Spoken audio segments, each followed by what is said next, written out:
Bizkaibuseko langileak 24 orduko greba egiten ari dira gaur. Konponbidea Foru Aldundiaren esku dagoela diote.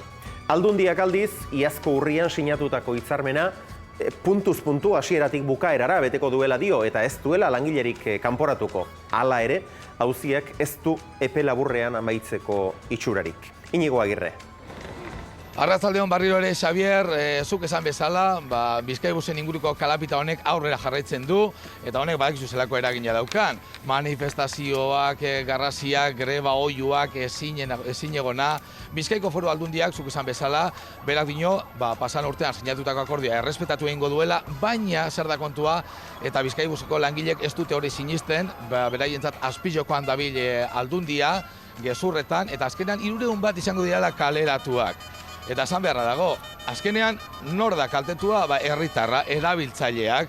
Zerbitzu minimoak errespetatzen direla, bai, baina zelan, nolan, autobus gutxi daude, berandu iristen dira, eta askotan, adibide bat jartzearren, unibertsitatera joan behar diren gazteak, herrietatik hirietara mugitzen direnak, hoientzako ez dago inungo zerbitzu minimorik, ez dago Bizkaibusik. Gero, beste talde kaltetu bat, nola ez, jubilatuak. Izan ere hauek ere badakizu merke izaten dutela Bizkaibusen kontu hau, eta herri batetik bestera mugitzen dira, erosketak egiteko, eta hainbat gauza. Eta azkenean, hau guztia, soluzionatzeko, edo honi konponbide bat aurkitzeko, asteozken honetan Aldundiko ordezkariak eta Bizkaibuseko langileak batu egingo dira, eta hori bai, hortik espaldin bada akordiorik ateratzen, ostegunean da ostiralean greba egingo dute berriro ere. Eta hilako 27 ez badago konpontzerik, gauzak ez badatoz bere onera, orduan, 27tik aurrera, etengabeko grebari ekingo diote. Gu geu, gaur goizian, hemen, Bizkaibuseko langileek egin duten manifestazioan egon gara, bertako jentea edo langileak, oihuka, garrasika, haserre benetan, baina hortaz aparte, erabiltzaileekin ere, egon gara, horiek ere haserre. Honatx lortutakoa. Arratsaldeon Euskal Herria lagunok, Bizkaibuseko langileak greban jarraitzen dute, hemen sekulako txokolatea dago, alde batetik beraien eskubideak, sindikatuak, beste batetik enpresa ezberdinak, Foru Aldundia, ondo biziko ginela eta dala guzurre. Iñaki, hau da eskandalua, zeintzuk dira zuen aldarrikapenak? Guk eskatzen duguna da, gure lanpostuak mantentzea. Iaz Foru Aldundiarekin sinatu genuen akordioa, Foru Aldundiak berak betetzea. Eta ointxe, Foru Aldundiak planteatzen dauena da 300 lanpostu bitxeago.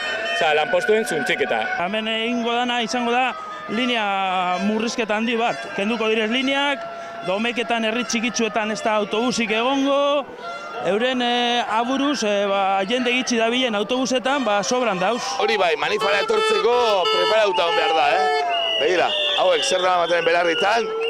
Zuze bolain Bizkaibuseko autobus baten gidaria zala, etzaude greban, eskirola zara? Halko banuke, greban egongo nintzateke, baina ez da posible niretzako, así que... Sabotaia batzuk ere egon dira, ez da autobus batzuk hor harrika egin, luna ezberdinak apurtu... Horren kontra gertzen gara, baina, gauza puntualak baino ez dira. Jende asko dabile autobusak itxaloten eta horrela? Bai, ikusten da, jendea afektatu dagoela, eta hori, espero dugu diputazioa kontutan hartzea asunto horiek. Que tenemos que coger el autobús y no podemos coger el autobús. Y a ver cómo vamos para casa. Zuzeu tranbiari itxaloten zaude hemen, zer gertatu da? Bizkaibusakin ezin izan duzu harrapatu ez dagoen autobusik? Zai egon naiz denbora pila batean eta ez iritsi, eta, ointxe tranbia hartzeko prest. Baina, etxera juteko aukiko teño autobus ez da? Ez dakipa. Es una faena gorda, ¿qué es lo que está pasando? Zer pasetan da biliba? Zuzeu hemen Bizkaibusean etorri zala, lekitxotik. Baina ordu bete egon zala zain. Bai, eta almozain jot, eta periodikoa irakurri, eta berba zentiagaz. Orduan tranquil. Bai, tranquil. Zuretzako ez da arazo bat izan hau? Ez, kebab. Sasoi da izteko huelgi eta gauzak normalitzeko ordu da.